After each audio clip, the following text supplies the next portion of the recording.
Hello dear students, आज मैं पढ़ाने वाला हूँ क्लास 12 फिजिक्स की सेमीकंडक्टर इलेक्ट्रॉनिक्स वाला जो चैप्टर दिया हुआ है ना, वो डिस्कस करने वाला हूँ। इससे पहले मैं मेरा इंट्रोडक्शन दे देता हूँ। मेरा नाम है रफीकुल इस्लाम। मैं एमएससी इन फिजिक्स कर चुका हूँ, मतलब मैं फिजिक्स में मास्टर्स कर चुका हूँ। तो आप इतना तो भरोसा कर ही सकते हैं कि फिजिक्स को मैं पढ़ा भी सकती हूँ। ठीक है, तो इसके लिए आप भरोसा करके एक बार पढ़ना शुरू कर दीजिए। उसके बाद अगर कोई भी डाउट होगा तो कुछ भी होगा, मैं तो हूँ ही आपका डाउट सॉल्व करने के लिए। तो बिना डरे आप लोग इस चैप्टर को कंटिन्यू कर सकते हैं। ठीक है, तो आज हम पढ़ने वाले हैं सेमीकंडक्टर इलेक्ट्रॉनिक्स वाला जो चैप्टर दिया हुआ है, semiconductor in electronics materials devices and simple circuits. तो हर एक चीज़ के बारे में हम जानेंगे। हम एक एक करके डिटेल्स में हम पढ़ने की कोशिश करेंगे और उसका एप्लीकेशन कैसा क्या होता है वो सब भी जानेंगे। इससे पहले चैप्टर को स्टार्ट करने से पहले आपको यहाँ पर दिया हुआ है बुक में इंट्रोडक्शन बोलकर, जो कि आपको कुछ हिस्ट्री बताएगा कि जो सेमीकंडक्टर आया है वो सब कहाँ से आया है। एक्चुअली पहले तो सेमीकंडक्टर नहीं था, मतलब वो पहले तो उसको ढूंढना पड़ेगा कहीं ना कहीं से, तो उसको स्टार्ट करना पड़ेगा। उसको बाद जाके धीरे धीरे जाके जो सेमीकंडक्टर हमको मिला है, इतना डेवलप्ड हम लोग सर्किट बना सकते, इतना कुछ बना सकते, इतना कुछ में यूज़ कर सकते। उसके लिए क्या करना होगा, पहले उसको स्टडी करना होगा, उसको ढूंढना पड़ेगा। तो किस तरह से ढूंढा उसके बारे में थोड़ा सा हिस्ट्री जानेंगे। यहाँ पर आपको कोई भी ईयर वगैरह रट्टा मारने की ज़रूरत नहीं है, क्योंकि यहाँ पर कुछ ईयर वगैरह नहीं मिलेगा आपको सिर्फ एक कहानी की तरह एक हिस्ट्री मिलेगा थोड़ा सा। ठीक है, तो उसको पहले जान लेते हैं ताकि आपको सुविधा हो। आपको अगर कोई भी पूछे कि सेमीकंडक्टर कहाँ से आया, कैसे डेवलप हुआ, तो आप बता सके। ठीक है, और आपको यहाँ पर बुक में दिया है, मतलब क्या आपका इससे कुछ शॉर्ट क्वेश्चन भी पूछ सकते हैं। ठीक है, तो इसके लिए जानना बहुत ज़रूरी है। यहाँ पर देखिए, before the discovery of transistor इन 1948, 1948 में जब क्या हुआ था, before the discovery of transistor मतलब ट्रांजिस्टर डिस्कवर होने से पहले, उससे पहले क्या हुआ था, साच डिवाइसेस और मोस्ट कॉमनली वैक्यूम ट्यूब्स। साच डिवाइसेस मतलब जो हम लोग डायोड वगैरह यूज़ करते हैं, जो हम लोग सेमीकंडक्टर यूज़ करते हैं, इन सब से पहले हम लोग का क्या था, एक वैक्यूम ट्यूब्स था, जिसको हम क्या बोलते हैं, बल्ब बोलते हैं। जैसा कि एक वैक्यूम डायोड है, डायोड तो आप लोगों ने सुना ही होगा, क्लास 11 में इससे पहले भी सुना होगा। तो वो डायोड में क्या होता है, डाई मतलब क्या, दो, डायोड में क्या होता है, टू इलेक्ट्रोड्स होता है। सो इलेक्ट्रोड्स का मतलब क्या है, फिर अभी वो भी तो जानना होगा। इलेक्ट्रोड्स मतलब ऐसा जान लीजिए कि एक ऐसा कंडक्टर जिससे हम क्या कर सकते हैं, इलेक्ट्रिसिटी पास कर सकते हैं, उसको हम क्या बोलते हैं, इलेक्ट्रोड्स बोलते हैं। अभी अगर किसी भी मतलब डायोड में डायोड ट्रायोड ऐसा करके आपको कैलकुलेट करना होगा कि कितना इलेक्ट्रोड्स मिलेगा। अगर किसी में 2 इलेक्ट्रोड्स मिलता है तो उसको हम क्या बोलते हैं, डायोड्स बोलते हैं। ठीक है, अगर किसी में 3 मिलेगा तो उसको क्या बोला जाएगा, 3 इलेक्ट्रोड्स अगर मिलेगा तो उसको बोलेगा ट्रायोड्स। ठीक है, ऐसा करके बोलेंगे। उसके हिसाब से अगर कितना नंबर ऑफ इलेक्ट्रोड्स है उसी हिसाब से उसका नाम डिसाइड होता है। जैसा कि डायोड में 2, ट्रायोड में 3, टेट्रोड में कितना होगा, अभी बोलिए एक बार सोचिए। टेट्रा मतलब कितना, 4 है, मतलब यहाँ पर 4 इलेक्ट्रोड्स रहेगा। पेंटोड में कितना रहेगा, 5 रहेगा। ऐसा करके आपका सीरियल ही जाएगा, डायोड में 2, ट्रायोड में 3, टेट्रोड में 4, पेंटोड में 5। उसके बाद क्या आएगा, हेक्सा आएगा। ओके, ऐसा करके आपका चलता ही रहेगा। मतलब एक किसके ऊपर डिपेंड करते हैं, नंबर ऑफ इलेक्ट्रोड्स के ऊपर डिपेंड करता है। तो इससे पहले हम क्या पढ़ा कि वैक्यूम ट्यूब्स था इनिशियली। ठीक है, इनिशियली वैक्यूम ट्यूब्स हमें मिलता था। ओके, तो ऐसा कर लीजिए आप, सिर्फ इसको याद रखिए कि पहले हमको क्या मिला था। उसके बाद हम धीरे धीरे सब कुछ पढ़ेंगे, अभी सिर्फ स्टार्टिंग है, तो अभी बोर मत होइए। एक एक करके हर एक चीज़ हम डिटेल्स में जानने की कोशिश करेंगे। ठीक है, तो अभी देखिए, in this devices the electrons can flow only from the cathode and anode. इससे पहले हम कैथोड एंड एनोड के बारे में जानना होगा। ठीक है, एनोड से कैथोड तक कैसे जाएगा, यहाँ पर देखिए, जो हमको डायोड मिलता है, डायोड में क्या होता है, 2 इलेक्ट्रोड्स होता है। 2 इलेक्ट्रोड्स में से एक क्या होगा, एक हमारा होगा एनोड्स, जिसको हम क्या बोलते हैं, प्लेट भी बोला जाता है। ठीक है, एक एनोड मिलेगा और दूसरा क्या मिलेगा, कैथोड मिलेगा। अभी समझ में आया एनोड एंड कैथोड कहाँ से आया, जो हम लोग का इलेक्ट्रोड्स मिलते हैं उसी में से एक को एनोड बोला जाता है, एक को कैथोड बोला जाता है। ठीक है, तो अभी इलेक्ट्रॉन का जो फ्लो होगा, इलेक्ट्रॉन जो मूव करेगा कौन सा डायरेक्शन में करेगा, कैथोड टू एनोड। मान लो ए वाला कैथोड है, ए वाला एनोड है, तो यहाँ से यहाँ तक जाएगा। अगर ए वाला कैथोड होता, ए वाला एनोड होता तो इसको इस तरफ से आता। तो मतलब कैथोड जिस भी तरफ रहेगा उससे कौन सा डायरेक्शन में जाएगा, वो एनोड की तरफ जाएगा। ठीक है, ऐसा। और ओनली इन वन डायरेक्शन, ऐसा नहीं होगा कि एनोड से कैथोड में भी आ सकता है। इसका डायरेक्शन फिक्स है कि कैथोड से सिर्फ एनोड में ही जाएगा, only in one direction. Okay, वो उल्टा की तरफ नहीं आ सकता है कि आज मैं इधर से इधर चला गया, कल ये इस यहाँ से यहाँ तक आएगा, ऐसा नहीं हो सकता है। हमेशा क्या करेगा, इससे यहाँ तक ही जाएगा। ठीक है, कैथोड से एनोड तक। Okay, so therefore such devices are generally referred to as bulbs। इसीलिए इसको क्या बोला जाता था, बल्ब्स बोला जाता था। ठीक है, तो ये सब मतलब आपका बेसिक नॉलेज है, यह से सिर्फ आपको जानने के लिए दिया है कि इससे पहले क्या होता था क्या नहीं होता था वो सब। ठीक है, देखिए ये जो बल्ब्स वगैरह था, अभी यहाँ पर कुछ प्रॉब्लम था। अगर कुछ प्रॉब्लम नहीं होता तो इसी से काम चला लेता, हर समय क्या करता है, इसी को यूज़ करता। लेकिन इसमें प्रॉब्लम मिला है, इसीलिए तो दूसरा कुछ अभी आविष्कार मतलब उसको ढूंढना पड़ा, उसको डिस्कवर किया। ठीक है, तो अगर इसमें प्रॉब्लम नहीं होता तो यही वाला यूज़ करता। इससे बेटर ऑप्शन मिला है, इसीलिए क्या किया, ये दूसरी तरफ चला गया। अभी इसको कम यूज़ करते हैं। इसका प्रॉब्लम क्या कहता है वो भी तो जानना पड़ेगा। ये जो बल्ब्स होता है ये बहुत बल्कि होता है, बहुत भारी होता है, और इसको चलाने के लिए ये क्या करता है, बहुत ज़्यादा पावर कंज्यूम करता है। ठीक है, ऑपरेट जनरली हाई वोल्टेज, एक इसमें ऑपरेट करते हैं बहुत ज़्यादा वोल्टेज ज़्यादा लगता था। यहाँ पर 100 वोल्ट के आसपास यहाँ पर वोल्टेज लगता था, जो कि बहुत ज़्यादा है। एंड हैव लिमिटेड लाइफ, और इसका जो लाइफ है ये बहुत ही लिमिटेड है। एंड लो रिलायबिलिटी, मतलब इसको यूज़ करना आप लोग एक तरफ से बोल सकते हो बहुत ज़्यादा मुश्किल था, लेकिन और कोई रास्ता भी तो नहीं था, इसीलिए इसी को यूज़ करता था जब तक दूसरा चीज़ नहीं मिला। अभी देखिए साइंटिस्ट लोग तो होता है एक से दूसरा चीज़ ढूंढना पड़ता है उनको। अभी हमेशा उसको रिसर्च करना पड़ता है कि इससे बेटर क्या मिल सकता है, इससे बेटर क्या मिल सकता है, इसी तरह से ढूंढता रहता है। तो 1930 में एक बार किसी ने सुना था कि सॉलिड स्टेट सेमीकंडक्टर भी हो सकता है। कि यहाँ पर क्या होता था, when it was realized that some solid state semiconductor and their junctions often possibly controlling the number and direction of flow of charge carriers through them। यहाँ पर और एक चीज देखिए, यहाँ पर जो बल्ब्स होता था, यहाँ पर क्या होता था, vacuum is required in the inter electrode space. मतलब क्या होता था, यहाँ पर वैक्यूम रहना पड़ता था, क्योंकि ये वैक्यूम ट्यूब से, जिसके कारण क्या होना पड़ता था, यहाँ पर इलेक्ट्रॉन मूव करने के लिए, ताकि वहाँ पर जो एयर में जो मॉलिक्यूल्स है उसके साथ कोलाइड करके, उसके साथ मतलब टक्कर मार के उसका स्पीड कम ना हो जाए, इसके लिए ध्यान रखना पड़ता था। और इसका जो कंट्रोल है ये भी नहीं कर पाते थे कि कौन सा कितना नंबर ऑफ इलेक्ट्रॉन जाएगा, कितना नंबर हम लोगों का कौन सा डायरेक्शन में जाएगा, वो सब हम नहीं कर पाते थे डिसाइड। ठीक है, तो इसीलिए क्या आया 1930 में एक बार क्या किया था, इसके ऊपर थोड़ा नॉलेज मिला था कि सॉलिड स्टेट जो सेमीकंडक्टर है उसके अंदर क्या होता है, possibility of controlling the number and direction of flow of charge carrier through them. हम क्या कर सकते हैं, वहाँ पर इलेक्ट्रॉन नंबर कितना जाएगा, चार्ज कैरियर कितना जाएगा, उसको हम कंट्रोल कर सकते हैं, और कौन सा डायरेक्शन में जाएगा वो भी हम कंट्रोल कर सकते हैं। तो इसमें ये फ़ायदा मिला, जिसके कारण क्या किया, यहाँ पर इसको रिसर्च करना शुरू कर दिया सेमीकंडक्टर के ऊपर। ओके, यहाँ पर देखिए, note that supply and flow of charge carriers in the semiconductors are within the solid state.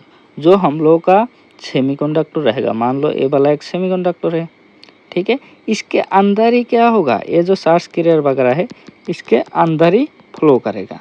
आपको समझ में आ रहा है? अगर नहीं आ रहा है तो कमेंट पर ज़रूर बताइएगा कि कौन सा पॉइंट पर आपको समझ में नहीं आ रहा है, ठीक है? ऐसे ही मत रहेगा, ठीक है? अगर कुछ भी दिक्कत हो रहा है, कुछ भी समझने में प्रॉब्लम आ रहा है तो कमेंट पर ज़रूर बताइएगा, ठीक है? अभी देखिए यहाँ पर क्या होता था, सॉलिड उसके सॉलिड के अंदर जो इलेक्ट्रॉन फ्लो होता था, ये तो क्या है सेमीकंडक्टर के लिए, सेमीकंडक्टर डिवाइसेस के लिए। लेकिन वैक्यूम जो पहले का जो था वैक्यूम ट्यूब्स मतलब बल्ब्स तो था, वहाँ पर क्या होता था, ये कैथोड क्या करना पड़ता था, गर्म करना पड़ता था। And they are made to flow evacuated space or vacuum, उसको क्या करना पड़ता था, हीट करके वहाँ से ट्रांसफ़र करवाना पड़ता था, उसको मूव करना पड़ता था। लेकिन यहाँ पर जो हम लोग सेमीकंडक्टर को ढूंढ रहे हैं, इस सेमीकंडक्टर में एक ऐसा फ़ायदा है जहाँ पर नो एक्सटर्नल हीटिंग और large evacuated space is required, मतलब यहाँ पर कोई भी एक्सटर्नल हीट करने की ज़रूरत नहीं है बाहर से, ठीक है? और यहाँ पर लार्ज इवैक्यूएटेड स्पेस जो बल्ब में लगता था, वैक्यूम ट्यूब में एक बड़ा सा वैक्यूम ट्यूब लगता था, एक स्पेस लगता था, जगह लगता था, उसका ज़रूरत कहाँ पर नहीं है, जो हम लोग सेमीकंडक्टर बना रहे हैं इसमें नहीं है, ठीक है? They are small in size, वो क्या था पहले का बल्ब ये बहुत बड़ा होता था, लेकिन अभी का जो सेमीकंडक्टर है वो हम बहुत छोटा करके बना सकते हैं। और यहाँ पर जो कंज्यूम करेगा पावर वो भी बहुत कम, ठीक है? लो पावर कंज्यूम करता है, किससे, ए वैक्यूम ट्यूब से। Operate at low voltage, come voltage लगता था, इसमें क्या था, इसमें 100 वोल्ट के आसपास लगता था, लेकिन उससे भी कम लगता है कहाँ पर, इस सेमीकंडक्टर पर, ठीक है? And they have long life and high reliability. तो अगर आपको बोला जाए कि एक डिफरेंस लिखो बल्ब में और सेमीकंडक्टर में, इन दोनों में अगर एक एक डिफरेंस लिखने के लिए बोले तो आप ये वाला लाइन से, ये जो पैराग्राफ है इस पैराग्राफ से आप आसानी से लिख सकते हैं, और इस पैराग्राफ से ये है बल्ब्स के लिए, ये है सेमीकंडक्टर्स के लिए, कि दोनों के अंदर डिफरेंसेस क्या है। सो आराम से आप लिख सकते हैं। सो ये सब दिया हुआ है, ठीक है? तो और एक चीज़ इसके साथ याद रखिए, ये naturally occurring crystal that is galena, इसको बोलते हैं गैलेना। इसका केमिकल फार्मूला अगर देखा जाए तो लेड सल्फाइड, ओके? पीबी का मतलब क्या है, लेड, एस का मतलब सल्फर। सो इन दोनों को मिलाकर अगर एक कंपाउंड मिलता है तो उसको क्या बोला जाता है, गैलेना, जिसको हम किसके लिए यूज़ करते थे, detector of radio wave, radio waves को डिटेक्ट करने के लिए, उसको पकड़ने के लिए, ठीक है, उसको चेक करने के लिए हम क्या यूज़ करते थे, galena, that means lead sulphide को हम यूज़ करते थे, ठीक है? ये छोटा सा कॉन्सेप्ट आप याद रखिएगा, ओके? तो हम लोग अभी तक क्या पढ़ा वो थोड़ा सा रिवाइज कर देते हैं अभी, ठीक है? यहाँ पर पहले हम लोग का क्या था, प्री 1948, 1948 से पहले क्या था, द वैक्यूम ट्यूब था। उसका मतलब वो बहुत ज़्यादा यूज़ होता था, उसका ही मतलब सब कुछ चलता था। वो जैसा सा आता था, हाई वोल्टेज चाहिए था इसको, उसको ही देना ही पड़ता था, क्योंकि इसके अलावा और कोई ऑप्शन नहीं था। इसको हाई वोल्टेज दे दो, इसको एक्सटर्नली हीट करना पड़ता था, बाहर से हीट देना पड़ता था, वो भी देते थे, ठीक है? ये बल्कि होता था, बहुत ज़्यादा क्या होता था, भारी होता था, फ्रेजाइल, और कभी भी टूट भी सकता था। इतना कुछ सहने के बाद भी इसको यूज़ किया जाता था, ओके? तो इस तरह से इसको यूज़ किया जाता था, बहुत कुछ प्रॉब्लम होते हुए भी। Electrons flow across the void, यहाँ पर जो वॉइड है इसके अंदर ही इलेक्ट्रॉन्स ऐसे ही चलते रहते थे, इसको हम कंट्रोल नहीं कर सकते थे। तो इतना कुछ होते हुए भी इसको यूज़ किया करते थे प्री 1948, 1948 से पहले, ठीक है? उसके बाद आया द सॉलिड स्टेट एरा, मतलब इसका ज़माना आ गया। सॉलिड स्टेट का मतलब ये सेमीकंडक्टर ज़माना आ गया। अभी बेचारा इनका इतना प्रॉब्लम है तो इनको कौन ही यूज़ करेगा, क्योंकि इससे अच्छा तो यही वाला है, सॉलिड स्टेट वाला है। इसमें क्या होता है, लो वोल्टेज मिलता है, no external heating, microscopic and durable, मतलब ये बहुत छोटा होता है, इसको छोटा करके बना सकते हैं, और ड्यूरेबल भी होता है, हम इसको बहुत लंबे टाइम तक यूज़ कर सकते हैं। Charge flow control इंटरली with in the solid metal, यहाँ पर जो चार्ज फ्लो होगा उसको हम कंट्रोल भी कर सकते हैं। तो इतना कुछ सुविधा मिलते हैं हमको यहाँ पर सॉलिड स्टेट पर, ठीक है? तो इसीलिए हम लोग क्या कर रहे हैं, इससे यहाँ पर मूव कर रहा है, और इसीलिए हमको क्या करना है, इस चैप्टर को देने का मतलब यही है कि इसके बारे में थोड़ा पढ़ो, कि ऐसे ही इतना अच्छा नहीं मिला, पहले इससे बहुत बुरा था, तब जाके इसको डेवलप किया गया है इसमें, ठीक है। तो इस तरह से किस तरह से यहाँ पर डेवलप किया गया है, हर एक चीज़ यहाँ पर दिया हुआ है इस चैप्टर में। तो उसी को हम एक एक करके जानने वाले हैं, ठीक है। इसके बाद हम लोग को दिया है classifications of metals, conductors and semiconductors. Okay, एक एक करके हम हर एक के बारे में जानेंगे। ओके, उससे पहले हम इसका कुछ डिटेल जान लेते हैं थोड़ा थोड़ा करके, ठीक है। इसको हम जो क्लासिफाई किया है किसके ऊपर डिपेंड करके, कंडक्टिविटी के ऊपर डिपेंड करके, ठीक है। मतलब किसका कंडक्टिविटी कैसा है, किसका रेजिस्टिविटी कैसा है, उसके ऊपर डिपेंड करके। अभी देखिए कंडक्टिविटी, ये जो कंडक्टिविटी है और रेजिस्टिविटी है, इसका मतलब क्या है वो हमको पहले जानना होगा, ठीक है। यहाँ पर देखिए कंडक्टिविटी का मतलब है कितना चार्ज कैरियर जाने के लिए अलाउ करते हैं, ठीक है। कंडक्टिविटी का मतलब अगर छोटा करके याद रखेंगे तो कितना अलाउ करते हैं, और रेजिस्टिविटी का मतलब कितना नॉट अलाउड,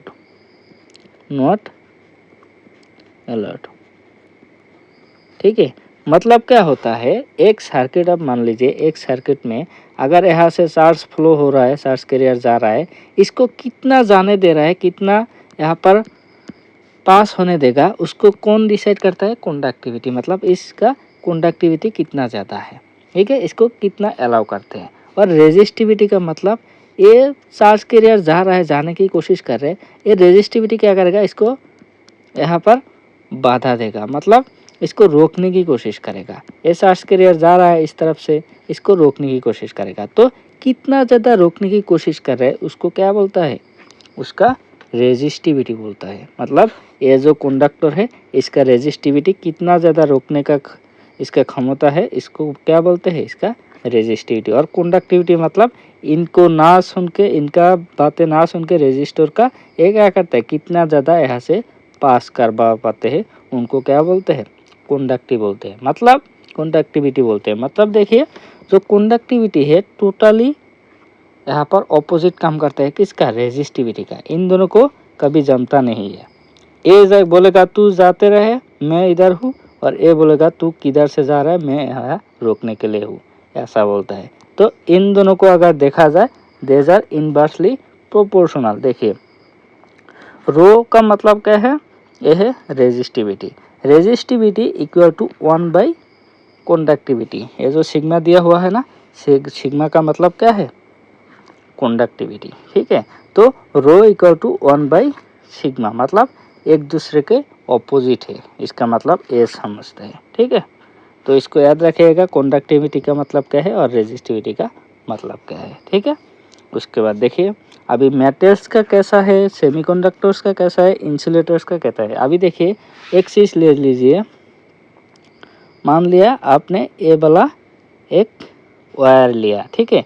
अभी इस वायर में आप क्या कर रहे हैं, करंट पास कर रहे हैं, ठीक है। करंट पास कर रहे हैं, अगर इसका रेजिस्टिविटी कम होगा, मतलब इसको जो रोकने वाला जो चीज़ है, इसको रेजिस्टिविटी मतलब इसको यहाँ से करंट पास होने में कितना ज़्यादा रोक रहा है। अगर रोकने में बहुत कम रोक रहा है तो उसको क्या बोला जाएगा, वो किसका कैरेक्टर है, वो मेटल का है।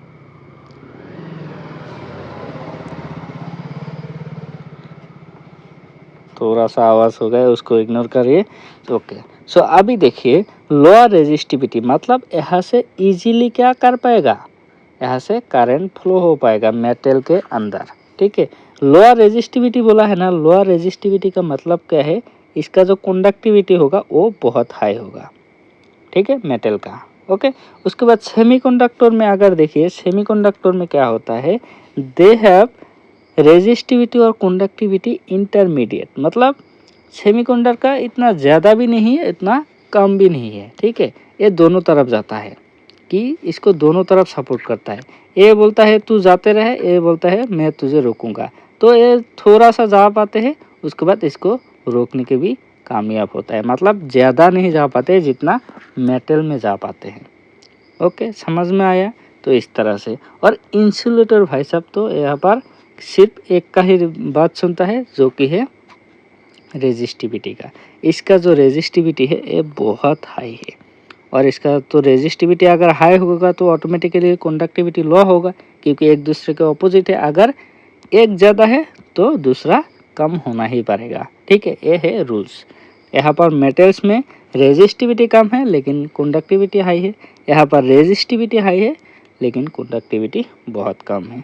ठीक है, इस तरह से। तो इंसुलेटर में करंट ऐसा होगा कि पास ही नहीं होगा, अगर थोड़ा पास भी होगा वो बहुत ही नेग्लिजिबल है, उसको हम मान सकते हैं कि कुछ पास ही नहीं होगा, मतलब इतना कम होगा। ठीक है, और मेटल्स में बहुत ज़्यादा होगा और सेमीकंडक्टर्स में थोड़ा थोड़ा होगा। ठीक है, अभी समझ में आया इन तीनों का मतलब। तो इन तीनों के बारे में आपको जानना होगा। ओके, हम लोग बेसिकली मेनली फोकस क्या करने वाले हैं, अभी सेमीकंडक्टर के ऊपर फोकस करने वाले हैं। ठीक है, उसके बारे में जानेंगे। तो मेटल्स है, मेटल्स को यहाँ पर सोच सकते हैं, यहाँ पर एक एक अगर इलेक्ट्रॉन को यहाँ पर मानेंगे, ये सब इलेक्ट्रॉन मानेंगे, तो यहाँ पर देखिए मेटल्स में बहुत ज़्यादा इलेक्ट्रॉन्स है, मतलब यहाँ पर बहुत ज़्यादा करंट पास हो सकता है।